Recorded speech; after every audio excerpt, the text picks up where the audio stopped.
Hello guys, welcome back. Haryana ரிவரில் ஜர்தல் அப்படின்ற வில்லேஜை சேர்ந்த 21 வயசான மோனு அப்படின்ற இளைஞனுக்கும் பக்கத்தில் கசோலின்ற வில்லேஜை சேர்ந்த 20 வயசான தன்னு அப்படின்ற பொண்ணுக்கும் கடந்த மே 1 அன்னைக்கு கல்யாணம் ஆகுது. இவங்க ரெண்டு பேத்துக்குமே முன்ன பின்ன தெரியாது. இது முழுக்க முழுக்க ஒரு அரேஞ்ச் மேரேஜ். ஆனால் கல்யாணம் ஆன பிறகு இவங்க ரெண்டு பேத்துக்கும் நல்லா செட் ஆகுது. ரொம்ப அந்யோன்யமாக இருக்காங்க. லைஃபும் நல்லபடியாக தான் போக ஆரம்பிக்குது.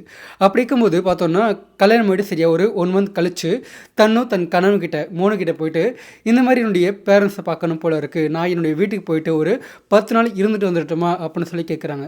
அதுக்கு மோனுவும் சரி, மோனுடைய வீட்டில் இருக்க தன்னுடைய மாமனார் மாமியார் அவங்க எல்லாருமே சரி சொல்கிறாங்க. அதன்படி கடந்த ஜூன் 1 அன்னைக்கு தன்னு கிளம்பி தன்னுடைய பிறந்த வீட்டுக்கு போகிறாங்க. மோனு தான் தன் மனைவியை அங்கே போய் விட்டு வராரு. ஆனால் என்னாச்சு ஏதாச்சும் தெரியல. அங்கே போன தன்னு திடீர்னு தான் கணவனுக்கு கால் பண்ணிவிட்டு, எனக்கு இங்கே இருக்க பிடிக்கல, உங்களை விட்டு வந்து தனியாக இருக்க பிடிக்கல, நம்ம ரெண்டு பேரும் திரும்ப ஒன்றா இருக்கணும், அதாவது நான் உங்கள் வீட்டுக்கே வர்றேன் அப்படி சொல்லிட்டு சொல்கிறாங்க. அதுக்கு மோனுவும் சரி சொல்கிறாரு. ஆனால் ஜூன் 7 அன்னைக்கு அவர் கிளம்பி வர்றேன், நான் வந்து உன்னை கூப்பிட்டு வரேன் அப்படி சொல்கிறாரு. ஆனால் தன்னு அதுக்கு நோ சொல்கிறாங்க. இல்லைங்க, இன்றைக்கி வேண்டாம், உங்களுக்கு சேலரி நான் போடல இல்லையா, சேலரி போட பிறகு நாளை கூட வாங்க அப்படி சொல்லி சொல்கிறாங்க. ஸோ அவரும் அதுக்காண்டி வெயிட் பண்ணுறாரு. கரெக்டாக ஜூன் 8 அன்றைக்கி தான் பார்த்தோன்னா மோனுக்கு அவங்க வேலை பார்க்குற கம்பெனியில் சேலரி வந்து போடுறாங்க. உடனே அவர் அன்னைக்கு நைட்டு அன்னைக்குன்னு பார்த்தா அவருக்கு ரொம்ப ஸ்டொமக் பெயினாக வேறு இருக்குது, வயிற்று வலிக்குது, அவரால் தாங்க முடியல. ஸோ மெடிக்கல் போய்ட்டு மாத்திரை வாங்கி போட்டுட்ருக்காரு.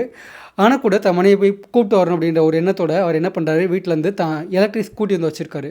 அந்த இவி ஸ்கூட்டர் எடுத்துகிட்டு அவர் கிளம்ப ஆரம்பிக்கிறாரு. அப்போது மோனுடைய அப்பா இருப்பார் இல்லையா, அவர் சொல்கிறாரு, உனக்கு இந்த மாதிரி வயிற்று வலிக்கிறா முடியாது, நான் வேணால் கூட வர்றேன், நம்ம போயிட்டு வேணால் திரும்ப வந்துடலாம் அப்படி சொல்கிறாரு. ஆனால் மோனு அதுக்கு இன்னும் சொல்கிறாரு, இல்லைப்பா நான் போகிறேன், நீங்களும் வந்தீங்கன்னா அங்கேருந்து ஒய்ஃபை கூட்டிகிட்டு வரணும், மொத்தம் 3 பேரும் இந்த ஸ்கூட்டியில் வர முடியாது, ஒரு மாதிரி நல்லா இருக்காது, அதனால் நீங்கள் இருங்க, நான் போய் கூப்பிட்டு வர்றேன் அப்படின்னு சொல்லிட்டு அவர் ஜூன் 8 அன்னைக்கு நைட்டு ஒரு 7 மணி போல் கிளம்பி டைரெக்டாக தன் மனைவி கூப்பிட கசோலி அப்படின்ற கிராமத்துக்கு வந்து போகிறாரு. இன்னொரு பக்கம் மோனு வீட்லேயும் தன் மருமகள் போயிட்டு வர போகிறா, அதனால் அவளுக்கு நல்லா சமைச்சு வைக்கணுன்றதுக்காண்டி வீட்டில் சிக்கன்லாம் எடுத்து நல்லா சமைச்சு வச்சுருக்காங்க. தன் மகனும் மருமகளும் வரட்டும் அப்படின்றதுக்காண்டி அவங்க காத்திருக்காங்க. டைம் போயிட்டே இருக்குது, நைட்டு 8 ஆகுது 9 ஆகுது.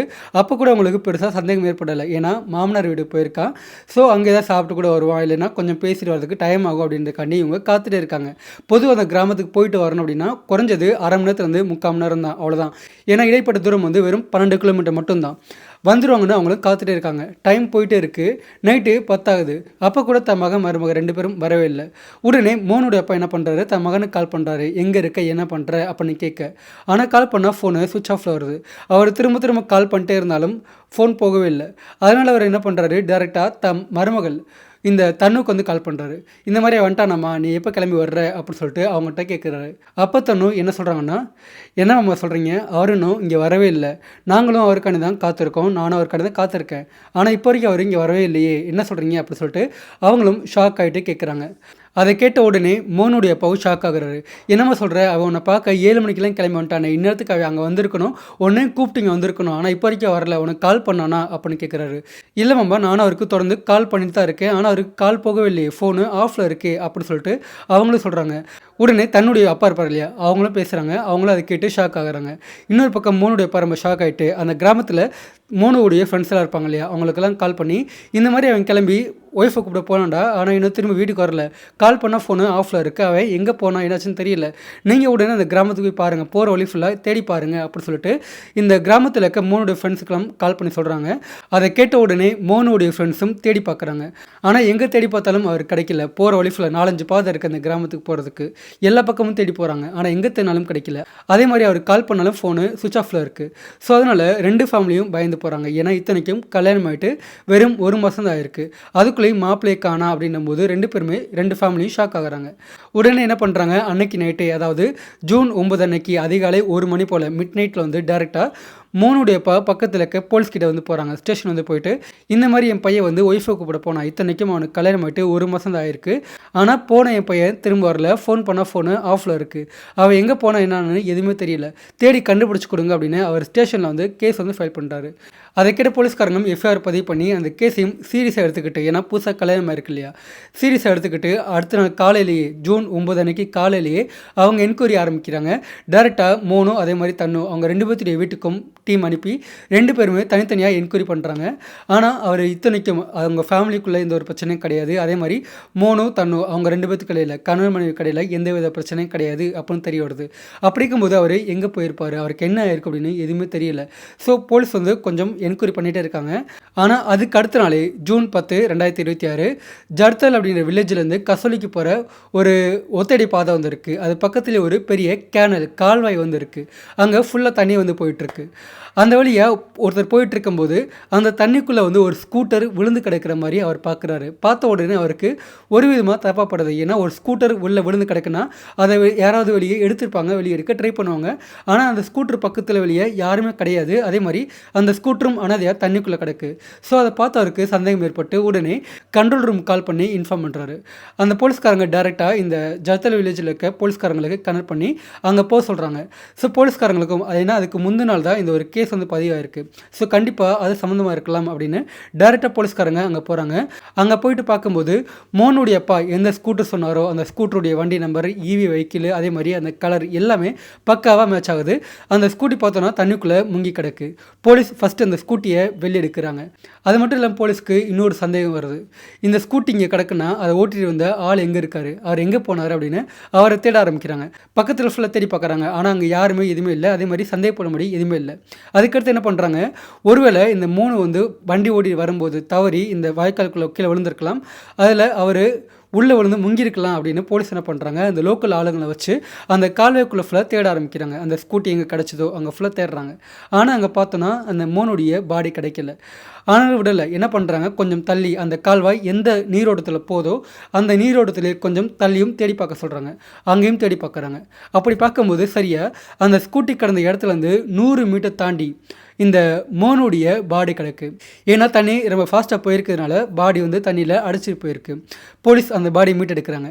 அங்கே வச்சு பார்க்கும்போது 3 பாடியில் எந்த விதமான ஒரு காயமும் கிடையாது. ஒரு சின்ன காயம் கூட இல்லை. எல்லாமே பக்காவாக க்ளீனாக இருக்குது. ஸோ அதெல்லாம் வச்சு பார்க்கும்போது இவர் இந்த ஒத்தடி பாதையில் நைட்டு தனியாக வண்டி ஓட்டிட்டு வந்திருக்கணும். வர வழியில் ஏதோ தடிக்க விட்டு உள்ளே விழுந்திருக்கணும். அப்படி விழுந்ததில் அவர் உள்ளே முங்கி இறந்து போயிருக்கணும் அப்படின்னு போலீஸ் முடிவு பண்ணுறாங்க. இதுக்கடுத்து பார்த்தோன்னா மோனுடைய வீட்டில் அதே மாதிரி அவங்க மனைவி தன்னு அவங்க வீட்டுக்கும் இன்ஃபார்ம் பண்ணுறாங்க. அவங்களும் அங்கே வர்றாங்க. அங்கே மோனுடைய பாடியை பார்த்து ஒட்டுமொத்த ஃபேமிலியை கதறி அழுகிறாங்க. ஏன்னா இத்தனைக்கும் அவங்களுக்கு கல்யாணம் ஆகிட்டு வெறும் 1 மாதம் மட்டும் தான் இருக்குது. ஸோ 2 ஃபேமிலியும் கதறி அழுகிறாங்க. அங்கேயே வச்சு போலீஸ் என்ன சொல்கிறாங்கன்னா, இல்லைம்மா இந்த மாதிரி தவறி விழுந்திருக்கணும், அவர் உடம்புல காயெல்லாம் எதுவும் கிடையாது, இது வந்து கண்டிப்பாக யாரும் பண்ணியிருக்க வாய்ப்பு கிடையாது, அவரே தடிக்கி விட்டு கீழே விழுந்திருக்கலாம், அதனால் அவர் முங்கி இறந்து போயிருக்கலான்னு அங்கேயே வச்சு போலீஸ்காரங்க 2 ஃபேமிலிக்கும் சொல்கிறாங்க. அதனால் அந்த 2 ஃபேமிலியும் சண்டை எதுவும் போடாமல் அப்படியே கலைஞ்சு போயிடுறாங்க. அதுக்கடுத்து போலீஸ் என்ன பண்ணுறாங்க, அந்த பாடியை மீது டேரெக்டாக ஜிஹெச்சுக்கு அடாசி பண்ண அனுப்புகிறாங்க. ஏன்னா என்ன தான் போலீஸ் பார்த்து கன்ஃபார்ம் பண்ணாலும் கூட அவங்களுக்கு சயின்டிஃபிக்காக ப்ரூவ் ஆகணும். அதனால் டேரெக்டாக ஜிஹெச் அனுப்புகிறாங்க. அங்கே அவருக்கு அடாப்சியும் பண்ணப்படுது. அந்த அடாப்சியில் அவருடைய மரணம் வந்து இயற்கையான மரணம் தான், அது நார்மலாக மூச்சு அடிச்சு தான் அவர் வந்து இறந்து போயிருக்காருன்னு போஸ்ட்மார்ட்டம் ரிப்போர்ட்லேயும் வருது. ஸோ அந்த பாடி மீட்டு டேரெக்டாக மோனுடைய வீட்டில் கொடுக்குறாங்க. அங்கே மோனுடைய பாடிக்கு பண்ண வேண்டிய காரியம்லாம் பண்ணி தகனம் பண்ணிடுறாங்க, எரிச்சிடுறாங்க. எல்லா வேலையும் நல்லபடியாக முடிஞ்சிடுது. அதுக்கடுத்து பார்த்தோன்னா அப்பயும் கூட இந்த தன்னு இருக்காங்க இல்லையா, அவங்க மோனுடைய வீட்டில் இருக்காங்க. ஏன்னா அவங்களுக்கு தாலியெல்லாம் கலட்டணும், அதே மாதிரி சில சம்பிரதாயம் இருக்குது. அதனால் அவங்க மோனுடைய வீட்டில் இருக்காங்க. ஒரு 1 வீக் போகுது. அந்த காரியமெல்லாம் பண்ணி முடிச்ச பிறகு மோனுடைய அப்பா ரொம்ப பெருந்தன்மை சொல்கிறாரு, இல்லைம்மா இந்த மாதிரி கல்யாணம் ஆகிட்டு வெறும் 1 மாதம் மட்டும் தான் ஆயிருக்கு, நான் இந்த மாதிரி சொல்கிறேன்னு நினைக்காத, நீ ரொம்ப சின்ன பொண்ணு, வயசு 20 ஆகுது, உனக்கு இன்னும் நிறையா லைஃப் வந்து இருக்குது, காலம் வந்து இருக்குது வாழ்கிறதுக்கு, அதனால் நீ இங்கே இருந்தேன்னா கண்டிப்பாக வந்து உனக்கு லைஃப் வந்து செட் ஆகாது. அதனால் உனக்கு, அதாவது எனக்கு இருக்கிறது ஒரே ஒரு பையன் மட்டும்தான், இனிமேல் அவனும் இல்லைன்ற போது எனக்கு வேறு எதுவும் தேவை கிடையாது. என் பையனுக்காண்டி நான் வச்சிருந்த ஒரு 2 ஏக்கர் இடம் இருக்குது, அது மாதிரி கொஞ்சம் காசு இருக்குது, அது எல்லாத்தையுமே நான் உனக்கு தர்றேன், நீ இதை எடுத்துக்கோ, உன்னுடைய வீட்டுக்கே போ, இன்னொரு கல்யாணம் நீ பண்ணிக்கிட்டால் கூட சரிதான், இன்னொரு கல்யாணம் பண்ணிக்கிட்டு வாழ்க்கையை பார்த்துக்கோ அப்படின்னு பெருந்தன்மை சொல்கிறாரு. அதுக்கு தன்னோட வீட்லேயும் சரி சொல்கிறாங்க. இப்போது தண்ணி என்ன பண்ணுறாங்க, மறுபடியும் தான் பிறந்த வீட்டுக்கு வந்து கிளம்பி போகிறாங்க. அங்கே இருக்க ஆரம்பிக்கிறாங்க. நாட்கள் கழிய ஆரம்பிக்குது. எல்லாமே ஓகே தான் அப்படின்னு எல்லோரும் நினச்சிட்ருக்காங்க. ஆனால் அப்படி இருக்கும்போது கடந்த ஜூலை 1, 2026 அன்னைக்கு ஈவினிங் பார்த்தோன்னா நைட்டு ஒரு 7 மணி போல் டேரெக்டாக தன்னுடைய வீட்டுக்கு போலீஸ் டீமே வந்து போகிறாங்க. அங்கே போயிட்டு வீட்டில் இருக்க தன்னுவை அவங்க அடாவடியாக கைது பண்ணுறாங்க. அங்கே இருக்க தன்னுடைய ஃபேமிலி எல்லாமே மிரண்டு போகிறாங்க. ஏன் எதுக்காண்டி எங்கள் பொண்ணை வந்து கைது பண்ணுறீங்க அப்படின்னு சொல்கிறாங்க. அதுக்கிடையிலே பார்த்தோன்னா அந்த ஊரில் இருக்க எல்லா மக்களும் வந்துடுறாங்க. ஏன்னா ஒரு வயசு பொண்ணு, ஒரு சின்ன பொண்ணு இப்போ தான் கல்யாணம் ஆகிட்டு தாலி எடுத்துகிட்டு வந்திருக்காங்க. அப்படிப்பட்ட ஒரு பொண்ணை வந்து கைது பண்ணுறாங்க அப்படின்னும்போது யாருக்கும் எதுவும் புரியல. எல்லா மக்களும் ஒன்றா சேர்ந்து அங்கே இருக்க போலீஸ்கிட்ட சண்டை போட ஆரம்பிக்கிறாங்க. நீங்கள் கைது பண்ணக்கூடாது, எதுக்காண்டி கைது பண்ணுறீங்க, விடுங்க சொல்லிட்டு சண்டை போட ஆரம்பிக்கிறாங்க. அப்போ அங்கே இருக்க போலீஸ்காரங்க, இல்லைம்மா உங்கள் மக தான் வந்து அவங்க புருஷனை, உங்கள் மருமகனை கொலை பண்ணியிருக்கா, அதுக்கு உண்டான ஆதாரம் எங்ககிட்ட இருக்குது, அதனால எங்களை கைது பண்ண விடுங்க அப்படி சொல்கிறாங்க. ஆனால் அப்பயும் கூட அந்த கிராமத்தில் இருக்க மக்களாகட்டும், இந்த தன்னுடைய ஃபேமிலி ஆகட்டும், யாருமே அதை நம்பலை. எல்லாருமே ஒன்றா சேர்ந்து போலீஸ்க்கு எதிராக குரல் கொடுக்க ஆரம்பிக்கிறாங்க. ஆனால் அங்கே இருக்க போலீஸ்காரங்க ரொம்ப சிவியராக அங்கே இருக்க மக்களையும் பான் பண்ணுறாங்க. இங்கே பாருங்கள், உங்களுக்கு உண்மை எதுவும் தெரியாது, உங்களுக்காவது தெரிஞ்சுக்க நீங்கள் ஆசைப்பட்டீங்க அப்படின்னா டேரெக்டாக ஸ்டேஷன் வாங்க, அங்கே வச்சு நாங்கள் உங்களுக்கு உண்டான ஆதாரம் அதே மாதிரி உண்மை எல்லாத்தையுமே சொல்கிறோம். அது வரைக்கும் நீங்கள் இந்த மாதிரி கைது பண்ண விடாமல் தடுக்கக்கூடாது, தடுத்தீங்கன்னா உங்கள் மேலேயும் கேஸ் போட்டு உங்களையும் கைது பண்ணு அப்படின்னு எல்லா மக்களையும் சிவியராக வான் பண்ணிவிட்டு அங்கே இருக்கக்கூடிய இந்த தன்னுன்ற 20 வயசான பெண் போலீஸ்காரங்களை வச்சே கைது பண்ணுறாங்க. டேரெக்டாக ஸ்டேஷனும் அழைச்சிட்டு போகிறாங்க. அதே மாதிரி பின்னாடி தன்னுடைய ஃபேமிலி, அதே மாதிரி சில ஊர் மக்களும் போகிறாங்க. அங்கே அவங்ககிட்ட போலீஸ்காரங்க உண்மையை சொல்கிறாங்க. கனவுல கூட நினச்சி பார்க்க முடியாத ஒரு காரியத்தை தான் அவங்க மக வந்து பண்ணியிருக்காங்க. அந்த உண்மையெல்லாம் அவங்களுக்கு சொல்லி திரும்ப அவங்கள வீட்டுக்கு அனுப்புகிறாங்க. அதுக்கு அடுத்த நாள் காலையிலேயே அந்த சிட்டியுடைய எஸ்பி டேரெக்டாக ப்ரெஸ் எல்லாம் கூப்பிட்டு ஒரு ப்ரெஸ் மீட் சொல்கிறாரு. அதில் இந்த தன்னும் நடத்தின நாடகம், அவங்க பண்ண அந்த அரக்கத்தனம் எல்லாத்தையுமே ஒன்று விடாமல் தெளிவாக சொல்ல ஆரம்பிக்கிறாரு. இந்த உண்மை எல்லாமே வெளிவந்ததுக்கு உண்டான ஆரம்ப புள்ளி எங்கே இருக்குன்னு பார்த்தோன்னா மோனுடைய வீட்டில். மோனுடைய அம்மா அப்பா 2 பேருமே மருமகள் தன்னு மேலே சந்தேகப்படவே கிடையாது, ரொம்ப நல்லவ அப்படின்னு தான் நினச்சிட்டு இருந்தாங்க. ஆனால் மோனுடைய அப்பா கையில் பார்த்தோன்னா மோனு இறந்த பிறகு அவர் கால்வாலேருந்து எடுக்கும்போதே அவருடைய பேண்ட் பாக்கெட்டில் ஃபோன் வந்து இருந்திருக்கு. அந்த ஃபோனை அவங்க மீட்டெடுக்கிறாங்க. அது தண்ணிக்குள்ளே இருந்த காரணத்தினால அது ரிப்பேராக இருந்திருக்கு. அப்போ அதை டேரெக்டாக ஒரு ரிப்பேர் ஷாப்பில் கொடுத்துருக்காங்க. அதை ரிப்பேர் பண்ணி சுமார் ஒரு 2 வீக்ஸ் கழிச்சு தான் மோனுடைய அப்பா கையில் வந்து போயிருக்கு. அதை ஒரு பாஸ்வேர்டெலாம் அவருக்கு நல்லாவே தெரியும். அதை அவர் என்ட்ரு பண்ணி உள்ளே போயிட்டு பார்க்குறாரு. அப்படி பார்க்கும்போது உள்ள கால் ஹிஸ்ட்ரி இருக்கும் இல்லையா, அதில் சும்மா நார்மலாக கேஷுவலாக பார்க்குறாரு. அப்படி பார்க்கும்போது அதில் இந்த மோனுவுக்கு மகனுக்கு மருமகள் கிட்டத்தட்ட 49 முறை அவர் என்னைக்கு இறந்து போனாரோ அன்னைக்கு நைட்டு கிட்டத்தட்ட 49 முறை வந்து கால் பண்ணியிருக்காங்க. அந்த கால் ஹிஸ்ட்ரி எல்லாமே அதில் இருக்குது மொத்தமாக. அதில் இவரும் எடுத்து பேசியிருக்காரு. அந்த டூரேஷன் எல்லாமே ரொம்பவே கம்மியாக இருந்திருக்கு. அத்தனை முறை கால் பண்ணியிருக்காங்க. மிஸ்டு கால் சேர்த்து எல்லாமே அப்படி இருக்குது. அதை பார்த்த உடனே அவருக்கு சந்தேகம் ஏற்படுது. ஏன்னா மருமகள்கிட்ட பையன் வந்து மருமகளை கூப்பிட போயிருக்கான், ஆனால் இன்னும் லேட் ஆகிடுச்சின்னு வரல அப்படின்ன உடனே டேரெக்டாக மருமகளுக்கு கால் பண்ணி கேட்கும்போது அவங்க என்ன சொன்னாங்கன்னா, இன்னும் அவர் இன்னும் வரலமாம்மா, அதே மாதிரி நானும் அவருக்கு கால் பண்ணி பார்த்தேன், ஆனால் ஃபோன் ஆஃப்லேயே தான் இருக்குது, அவர் எங்கே இருக்கார் என்ன பண்ணார் எனக்கு தெரியல, நான் பேசவே இல்லை அப்படின்னு அவங்க சொன்னாங்க. அதே மாதிரி தான் போலீஸ் என்கொயரியில் கூட அவங்க அதே தான் சொன்னாங்க. ஸோ அப்படி இருக்கும்போது இத்தனை முறை கால் பண்ணி பேசியிருக்கா, ஆனால் தங்கிட்ட பேசலைன்னு போய் சொல்லியிருக்கா. அப்போது இதில் ஏதோ ஒரு மர்மம் இருக்குது, மருமகள் தான் மகனை ஏதோ பண்ணியிருக்கணும் அப்படின்னு அவருக்குள்ள ஒரு சின்ன சந்தேகம் ஏற்படுது. ஸோ உடனே அவர் என்ன பண்ணுறாரு, போலீஸ்கிட்ட போயிட்டு நேரடியாக இந்த மாதிரி என் மகனோட ஃபோன் வந்து என்கிட்ட கிடச்சிருக்கு சார், நான் செக் பண்ணி பார்த்துட்டேன், அதில் என் மகனுக்கு வந்து நிறைய முறை கால் பண்ணி பேசியிருக்கா, அது எல்லாமே இந்த ரெக்கார்டில் இருக்குது. ஆனால் நான் கேட்கும்போது என் மருமக வந்து நான் பேசவே இல்லை, அவர் கால் போகவே இல்லைன்னு சொன்னான், போய் சொல்லியிருக்கா. அவன் இந்த மாதிரி ஏன் போய் சொன்னான்னு எனக்கு தெரியல, எனக்கு ஏதோ சந்தேகமாக இருக்குது சார், நீங்கள் கொஞ்சம் என்கொயரி பண்ணி பாருங்கள் அப்படின்னு போலீஸ்கிட்ட இன்னொரு முறை ஒரு கேஸ் வந்து ஃபைல் பண்ணுறாரு. போலீஸ்காரங்களும் அது ரொம்ப கரெக்டாக ஒரு நியாயமான ஒரு முறையீடாக இருந்ததுனால அந்த கேஸ் எடுத்துக்கிட்டு எஃப்ஐஆர் பதிவு பண்ணி திரும்ப என்கொயரி பண்ண ஆரம்பிக்கிறாங்க. ஆனால் டேரெக்டாக தன்னுடைய வீட்டுக்கு போயிட்டு அவங்கள கைது பண்ணி என்கொயரி பண்ணுறதுல எந்த பிரச்சனையும் கிடையாது, உண்மை வெளியே வராது. அதனால் பேஸ்மெண்ட்டை கரெக்டாக போட்டுக்கணும் அப்படின்னு தன்னுடைய ஃபோன் நம்பரை ட்ரேஸ் பண்ண ஆரம்பிக்கிறாங்க. அவங்க யாருக்கெல்லாம் கால் பண்ணி பேசுகிறாங்க, யாருக்கெல்லாம் கால் பண்ணி பேசியிருக்காங்க அப்படின்ற எல்லா கால் டேட்டாவுமே எடுக்க ஆரம்பிக்கிறாங்க. இன்னொரு பக்கம் மோனுடைய நம்பரில் அன்னைக்கு கரெக்டாக அவர் என்னைக்கு காண போனாரோ அன்னைக்கு தன்னும் கால் பண்ணியிருக்காங்களா அப்படின்னு அதையும் கொஞ்சம் வெரிஃபை பண்ணிக்க கொஞ்சம் ட்ரை பண்ணுறாங்க. அப்படி செக் பண்ணும்போது அவங்க அன்றைக்கி கால் பண்ணி பேசியிருக்காங்க, அது டெக்னிக்கலாக ப்ரூவ் ஆகுது. இன்னொரு பக்கம் தன்னுடைய நம்பரை தொடர்ந்து ட்ராக் பண்ணிகிட்டு இருக்கும்போது அவங்க இன்னொரு ஆள் கூட பேசிகிட்டு இருக்க மாதிரி தெரியுது. அந்த நம்பர் வந்து சோனு அப்படின்ற பேரில் வந்து இருக்குது. அவனுடைய வயசும் 20 தான். அவனும் பக்கத்து வில்லேஜில் வந்து இருக்கான். பக்கத்து வில்லேஜில் தான் அந்த டவர் வந்து காட்டுது. தன்னும் டெய்லி வந்து விடாமல் அடிக்கடி சோனுக்கு கால் பண்ணி பேசிகிட்டே இருக்காங்க. டெய்லி கால் பண்ணி குறைஞ்சது 1 மணி நேரம் வரைக்கும் பேசுகிறாங்க. அது எல்லாத்தையுமே போலீஸ்காரங்க ஒட்டு கேட்டுட்ருக்காங்க. அவங்க 2 பேரும் பேசுகிறது என்ன பேசுகிறாங்க அப்படின்னு எல்லாத்தையும் கேட்டுட்ருக்காங்க.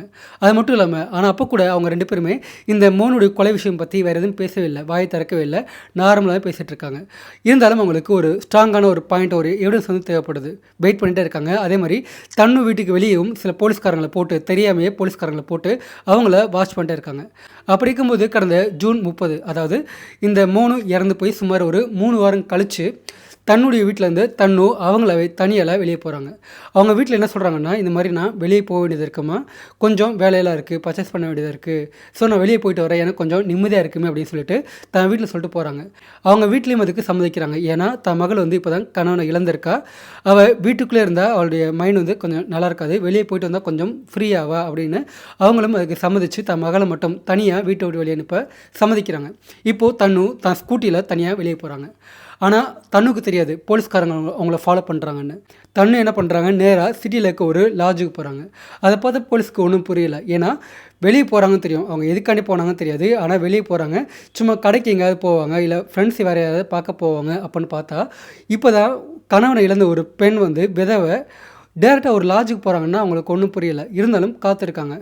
கரெக்டாக கொஞ்சம் நேரம் கழித்து பார்த்தோன்னா அந்த ஸ்பாட்டுக்கு இன்னொரு பைக்கில் ஒருத்தர் வர்றான். அவன் தான் சோனு. அதாவது இந்த தன்னு வந்து ஃபோனில் பேசிகிட்டு இருந்த ஆள். அவனுடைய வயசும் 20 தான். அவனும் ஒரு இளைஞன் தான். இப்போது இவங்க 2 பேரும் ஒன்றா சேர்ந்து டேரெக்டாக அந்த லாட்ஜுக்குள்ளே போகிறாங்க. போலீஸ்காரங்க அப்போயே அவங்கள ஃபாலோ பண்ணி உள்ளேலாம் போகல, வெளியே காத்திருக்காங்க. இவங்க 2 பேரும் உள்ளே போகிறாங்க. சரியாக ஒரு 1.5 மணி நேரம் கழித்து 2 பேரும் உள்ளே போய் 1.5 மணி நேரம் கழித்து வெளியே வர்றாங்க. போலீஸ்காரங்களுக்கு அப்போயே நல்லா புரிஞ்சு போச்சு, அவங்க 2 பேரும் உள்ளே போயிட்டு 1.5 மணி நேரம் என்ன பண்ணியிருப்பாங்க அப்படின்னு. அதுக்கு முன்னாடி அவங்க 2 பேரும் உள்ளே போகிறப்பயே இந்த போலீஸ்காரங்க என்ன பண்ணுறாங்க, டேரெக்டாக அந்த ஸ்டேஷனுடைய சிஐ சர்க்கிள் இன்ஸ்பெக்டர் கால் பண்ணிவிட்டு, இந்த மாதிரி அந்த பொண்ணும் இன்னொரு பையனும் வந்து உள்ளே போயிருக்காங்க சார், போய் இப்போ நேரமாச்சு, ரொம்ப நேரமாச்சு, ஸோ அவங்க 2 பேரும் தவறு பண்ணுறாங்கன்னு தெரியும், அந்த பொண்ணு ஏதோ ஒன்று மறைக்கிறாங்க, கண்டிப்பாக அந்த பொண்ணு அதை பண்ணியிருக்க வாய்ப்பு இருக்குது அப்படின்னு அவங்க சொல்கிறாங்க. அதை கேட்ட உடனே சர்க்கிள் இன்ஸ்பெக்டர் என்ன பண்ணுறாரு, இன்னொரு சில போலீஸ்காரங்களை அந்த ஸ்பாட்டுக்கு வந்து அனுப்பிக்கிறாரு. இப்போது இந்த போலீஸ்காரங்க வந்து இங்கே இருக்காங்க. அவங்க 2 பேரும் வெளியே வர்றாரு, காத்திருக்காங்க. கொஞ்சம் நேரம் கழிச்சு தன்னு சோனு அவங்க 2 பேரும் வெளியே வர்றாங்க. வெளியே வந்த உடனே தன்னு தான் ஸ்கூட்டி எடுத்துகிட்டு திரும்ப தான் வீட்டை நோக்கி போகிறாங்க. அதை ஒரு சில போலீஸ்காரங்க ஃபாலோ பண்ணிட்டு போகிறாங்க. இன்னொரு பக்கம் சோனு தான் பைக் எடுத்துகிட்டு போகிறான். அவனை இன்னும் சில போலீஸ்காரங்க ஃபாலோ பண்ணிட்டு போகிறாங்க. இப்போது அந்த சர்க்கிள் இன்ஸ்பெக்டர் சொன்னபடி ஃபஸ்ட்டு போலீஸ் என்ன பண்ணுறாங்க, இந்த சோனு இருக்கா இல்லையா, அவனை கைது பண்ணுறாங்க. ஏன்னா கல்யாணமாகி தன் கணவன் இறந்து போயிட்டா வெறும் 3 வாரத்திலே அந்த பொண்ணு வெளியே வந்து இன்னொருத்தங்க கூட ஒன்றை உறவு வைக்கிறாங்கன்னா அது நார்மலான ஒரு விஷயம் கிடையாது, கண்டிப்பாக ஏதோ ஒன்று இருக்கும் அப்படின்னு போலீஸ் என்ன பண்ணுறாங்க, ரொம்ப தைரியமாக இந்த சோனுவை கைது பண்ணுறாங்க. அவனை அவங்க ஸ்டைலில் ஆரம்பத்தில் என்கொயரி பண்ண ஆரம்பிக்கிறாங்க. அப்படி என்கொயரி பண்ணும்போது போலீஸ் ஸ்டைலில் என்கொயரி பண்ணும்போது அவனும் வேறு வழி இல்லாமல் உண்மையெல்லாம் சொல்ல ஆரம்பிக்கிறான். ஆக்சுவலாக என்ன இருக்குன்னு பார்த்தோன்னா, தன்னுக்கு ஒரு 4 வருஷம் முன்னாடி, தன்னுக்கு இப்போ 20 வயசு, ஒரு 4 இயர்ஸ் பேக் அவங்க ஸ்கூல் படிச்சுட்டு இருக்கும்போது, ஸ்கூல் போயிட்டு வர சமயத்தில் தன்னு சோனு அவங்க 2 பேத்துக்குமே நல்ல ஒரு பழக்கம் ஏற்படுது. தன்னுவை பார்த்து பிடிச்சி போய் சோனு பின்னாடி ஃபாலோ பண்ண ஆரம்பிக்கிறான். தன்னும் பார்க்க நல்லாவே இருப்பாங்க. ஸோ அவங்களுக்கும் பார்த்தோன்னா சோனு பிடிச்சி போகுது. ஸோ 2 பேரும் அந்த சின்ன வயசுலேயே ஸ்கூல் படிக்கும்போதே லவ் பண்ணுறாங்க. அதே மாதிரி அந்த சின்ன வயசுலேயே 2 பேரும் வெளியே போயிட்டு ஒன்றா உறவுலாம் வச்சுக்கிறாங்க. ஜாலியாக அந்த நாட்கள் காதல் வாழ்க்கை வந்து நல்லபடியாக போயிட்டுருக்கு. ஸ்கூல் முடிக்கிறாங்க. ஆனால் ஸ்கூல் முடித்த பிறகு தன்னு வந்து காலேஜ் போகாமல் வீட்டில் இருக்காங்க. இப்போது இவங்க 2 பேரும் இப்போல்லாம் டைம் கிடைக்கிது, அப்போல்லாம் வெளியே போய்ட்டு தனியாக மீட் பண்ணி ஒன்றா உறவு வச்சுக்கிறாங்க, ஜாலியாக இருக்காங்க. நாட்கள் போயிட்டே இருக்குது. அப்படி இருக்கும்போது கடந்த ஒரு சில மாதங்களுக்கு முன்னாடி தன்னு வீட்டில் அவங்களுக்கு மாப்பிள்ளை பார்க்குறாங்க. ஏன்னா தன்னு வீட்டில் தன்னுடைய காதல் விஷயம் பற்றி எதுவுமே தெரியாமல் அவங்க ஒரு பையனை பார்த்து ஃபிக்ஸ் பண்ணுறாங்க. அப்போ தன்னு என்ன பண்ணுறாங்க, டேரெக்டாக சோனுக்கிட்ட போயிட்டு இந்த மாதிரி எங்கள் வீட்டில் மாப்பிள்ளை பார்த்துட்டாங்க, நம்ம 2 பேரும் வெளியே ஓடி போகலாமா, ஓடி போய் கல்யாணம் பண்ணிக்கலாம்னு சொல்கிறாங்க. ஆனால் அந்த இடத்துல தான் தன்னு எதிர்பார்க்காத ஒரு நம்மளே வந்து ஆச்சரியப்படக்கூடிய வகையில் சோனு ஒன்று சொல்கிறான். எனக்கு இப்போ தான் 20 வயசு ஆகுது, இன்னும் வேலைக்கு கூட போகலை, வேலைக்கு போகணும், இன்னும் நிறையா இருக்குது, சம்பாதிக்கணும், லைஃப்பில் கொஞ்சம் செட்டில் ஆகணும், இப்போயே வந்து வீட்டை விட்டு ஓடி போனோன்னா கொஞ்சம் கஷ்டம், செலவு பண்ண முடியாது, கையில் காசும் இல்லை, எனக்கு அந்த மாதிரி வராதுன்னு தெரியாது, அதனால் நீ அவனை கல்யாணம் பண்ணிக்கோ, அவங்களுக்கு சொந்த வீடு இருக்குன்ற, அது மாதிரி இடம்லாம் இருக்குன்ற, இப்போதைக்கு நீ அவனை கல்யாணம் பண்ணிக்கோ, கல்யாணம் ஆன பிறகும் கூட நம்ம 2 பேருமே ஒன்றா இருக்கலாம், அதாவது நீ கல்யாணம் பண்ணிக்கோ, கல்யாணம் ஆன பிறகும் கூட என் கூட வந்து ஒன்றா இரு, நம்ம 2 பேரும் ஒன்றா இருக்கலாம், கொஞ்ச நாள் கழித்து 1 வருஷமோ 2 வருஷமோ போட்டோம், அதுக்குள்ளேயும் நான் ஒரு நல்ல வேலை பார்த்துக்கிறேன், கொஞ்சம் செட்டில் ஆகிக்கிறேன், அதுக்கடுத்து நீ அவனை விட்டுட்டு வந்துரு, நம்ம 2 பேரும் திரும்ப ஓடி போயிடலாம் அப்படின்னு சொல்லிட்டு அந்த தன்னுகிட்ட சொல்கிறான். பொதுவாக அது மாதிரி ஒரு விஷயத்தை வந்து ஒரு காதலன் சொல்கிறா அப்படின்னும் போது எந்த ஒரு பொண்ணு அதுக்கு சம்மதிக்க மாட்டாங்க. ஆனால் இந்த விஷயத்தில் தன்னு கொஞ்சம் கூட யோசிக்காமல் சரியாக சொல்கிறாங்க. அதன்படி தன்னும் அந்த மேரேஜுக்கு சம்மதிக்கிறாங்க. 2 பேத்துக்குமே என்கேஜ்மெண்ட் ஆகுது. என்கேஜ்மெண்ட் ஆகி சுமார் ஒரு 3 மாதம் கழிச்சு தான் கல்யாணன்றது ஆகுது. ஆனால் அதுக்கிடையில் என்கேஜ்மெண்ட் ஆன பிறகும் கூட தன்னு தான் வீட்டிலேருந்து பல முறை ஃப்ரெண்டை பார்க்க போகிறேன்னு வெளியெல்லாம் போயிருக்காங்க. அப்போல்லாம் இந்த சோனு வர வச்சு அவங்க கூட ஒன்றாலாம் இருந்திருக்காங்க. என்கேஜ்மெண்ட் ஆன பிறகும் கூட கல்யாணத்துக்கு முன்னாடி வரைக்கும் அதெல்லாம் தொடர்ந்துட்டே இருந்திருக்கு. ஆனால் கல்யாணம் ஆன பிறகு பார்த்தோம்னா தன்வால் தான் வீட்டை விட்டு தான் மாமியார் வீட்டிலேருந்து வெளியே போக முடியல. இந்த சோனுவை பார்த்து அவங்க கூட ஒன்றா இருக்க முடியல. ஒரு மாதம் தான் போகுது. ஆனால் அந்த 1 1 மாதத்துக்குள்ளேயே அவனை பிரிஞ்சு இவங்களால இருக்க முடியல. ஸோ என்ன பண்ணுறாங்க, திரும்ப சோனுக்கு கால் பண்ணி அழுக ஆரம்பிக்கிறாங்க. இந்த மாதிரி நான் தெரியாமல் உன்னை கல்யாணம் பண்ணிட்டேன், என்னால் இப்போ இந்த வீட்டை விட்டு வெளியே வர முடியல, அதே மாதிரி உன்னை பார்க்காம உன் கூட பேசாமல் உன் கூட ஒன்றும் இல்லாமல் என்னால் இருக்க முடியல, அதனால் எனக்கு வேண்டாம், நம்ம 2 பேரும் திரும்ப ஒன்றா இருக்கணும் அப்படின்னா நான் இந்த வீட்டிலேருந்து திரும்ப வெளியே வரணும். ஆனால் இப்போ என்னால் எதுவும் பண்ணிவிட்டு என்னால் வெளியே வர முடியாது, அதனால் ஏதாவது சொல்லு அப்படி சொல்லிட்டு அவங்ககிட்ட திரும்ப அழுக ஆரம்பிக்கிறாங்க. தன் காதலியுடைய அந்த அழுகெல்லாம் கேட்ட பிறகு சோனு என்ன பண்ணுறான், இப்போதைக்கு நீ வந்து அவனை டிவோர்ஸ் பண்ணவும் முடியாது, எதுவும் பண்ண முடியாது, ஒரு வீட்டிலே சொல்ல முடியாது, ஏன்னா மனசை மாற்றி ஏதாவது பண்ணிடுவாங்க. அதனால் இதுக்கு இருக்க ஒரே வழி வந்து பார்த்தோன்னா, இப்போதைக்கு நீ அவனை கொன்று, நம்ம 2 பேரும் பிளான் பண்ணி அவனை கொன்றுலாம். அப்படி கொன்ன பிறகு நீ திரும்ப உன் வீட்டுக்கே போயிடுவ. அப்போது அதுக்கடுத்து திரும்ப உனக்கு கல்யாணம் பண்ணுறதுக்கு கொஞ்சம் வருஷம் ஆகும், உன் வீட்டில் கொஞ்சம் காத்திருந்து தான் பண்ணுவாங்க. அதுக்கடியில் நமக்கு நிறைய டைம் கிடைக்கும், அந்த இடத்துல நம்ம 2 பேரும் ஒன்றா இருந்துக்கலாம். அதே மாதிரி நானும் லைஃப்பில் கொஞ்சம் செட்டில் ஆகிப்பேன், அதுக்கடுத்து நம்ம 2 பேரும் கல்யாணம் பண்ணிக்கிட்டு ஒன்றா வாழலாம் அப்படின்னு ஒரு கேவலமான ஒரு கொடூரமான ஒரு ஐடியா வந்து இந்த தன்னுக்கிட்ட அவன் சொல்கிறான். அதை கேட்ட தன்னுவும் கொஞ்சம் கூட மனசாட்சி இல்லாமல், கல்யாணம் ஆகி இத்தனைக்கும் 1 மாதம் தான் ஆயிருக்கு, அவள் இத்தனைக்கும் ஒரு அப்பாவி நல்லவன், தன் மனைவியை அவ்வளோ தூரம் நல்லா பார்த்துக்கிட்டான், அப்பேற்பட்ட ஒரு தன் கணவனை கொல்றதுக்கு அவங்களும் சம்மதிக்கிறாங்க இந்த கேவலமான காதலுக்காண்டி. அந்த பிளான் படி தான் பார்த்தோன்னா தன் மாமியார் வீட்டில் சொல்லிவிட்டு இந்த மாதிரி என் பேரண்ட்ஸ் வீட்டுக்கு போகிறேன், அவங்கள பார்க்காம இருக்க முடியல, போய் கொஞ்ச நாள் இருந்துட்டு வந்துடுறேன்னு சொல்லிட்டு அவங்க கிளம்பி திரும்ப தன் பேரண்ட்ஸ் வீட்டுக்கு வந்து போகிறாங்க. அங்கேயும் தன் மகள் மேலே அவங்க சந்தேகப்படலை, தன் வீட்டில் வச்சுருக்காங்க. அதுக்கடுத்து அங்கே போன பிறகு ஒரு 6-7 நாள் கழித்து இந்த மோனுவை தான் சொல்கிற இடத்துக்கு, தான் நினச்ச இடத்துக்கு வர வைக்கிறதா இந்த தன்னுடைய பிளான். அதன்படி தன்னை என்ன பண்ணுறாங்க, தன் கணவனுக்கு கால் பண்ணிவிட்டு இந்த மாதிரி என்னால் உங்களை பிரிஞ்சு தனியாக இருக்க முடியல, நீங்கள் கிளம்பி வாங்க, நானும் கிளம்பி வர்றேன்னு சொல்லிட்டு அவனை கரெக்டாக பிளான் பண்ணபடியே ஜூன் 8 அன்னைக்கு ஒரு ஒத்தடி பாதை வழியாக வர வைக்கணும், அதான் அவங்க பிளான். அதன்படியே பார்த்தோன்னா இந்த மோனுவும் கிளம்பி டைரெக்டாக தன்னோட வீட்டுக்கு வந்து போகிறான். ஆனால் போகிற வழியிலே இந்த தண்ணி என்ன பண்ணுறாங்க, தன் கணவனுக்கு கால் பண்ணிவிட்டு இந்த மாதிரி எனக்கு பசிக்குது, கொஞ்சம் ஹோட்டல்லேருந்து சாப்பாடு வாங்கிட்டு வாங்கன்னு சொல்கிறாங்க. அதுலேயும் அவங்க சொல்கிற ஒரு ஹோட்டலில், ஒரு குறிப்பிட்ட ஹோட்டல் இருக்குது, அந்த ஹோட்டலில் இந்த சாப்பாடு தான் வேணும், அங்கே நல்லாயிருக்கும், நீங்கள் அங்கே போயிட்டு வாங்கிட்டு வாங்கன்னு சொல்கிறாங்க.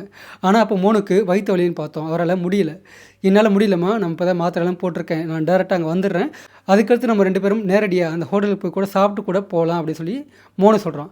ஆனால் தன்னும் அதுக்கு சம்மதிக்கலை, இல்லை எனக்கு கண்டிப்பாக வேணும்னு சொல்லிட்டு மோனுவை வற்புறுத்தி அந்த ஒரு குறிப்பிட்ட ஹோட்டலுக்கு அவங்க போக வைக்கிறாங்க.